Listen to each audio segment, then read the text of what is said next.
Conditional format আমরা কিভাবে use করব।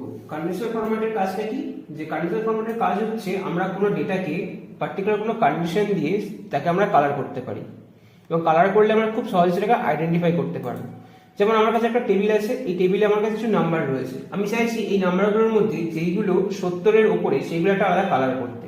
আমি এটাকে ম্যানুয়ালি করতে গেলে অনেকটা টাইম লাগবে, 10টা এক্সেল সিলকে করতে গেলে যেমন কম সময় লাগবে, কিন্তু যদি 1000টা আমার কাছে রো থাকে সেখানে করতে কিন্তু আমার কাছে অনেক টাইম লাগবে। তার সহজ উপায় হচ্ছে কি, আমি আগে কলামটাকে সিলেক্ট করে নেবো, বা যে অংশটা আমি কন্ডিশনাল ফরম্যাট করতে চাইছি সেই অংশটাকে আমি সিলেক্ট করে নেবো। তারপরে আমি যাবো কন্ডিশনাল ফরম্যাটে।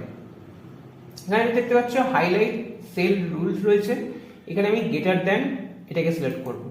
আমি কি চাই, আমি চাই 75-এর উপরে যে নাম্বারগুলো রয়েছে সেইগুলো কালার করতে, এবং সেগুলোটা আমি আলাদা কালার দিতে চাই। আমি দিতে চাই ইয়েলো কালার, তার জন্য আমি ড্রপ ডাউনে ক্লিক করব, এখান থেকে কাস্টম ফরম্যাট,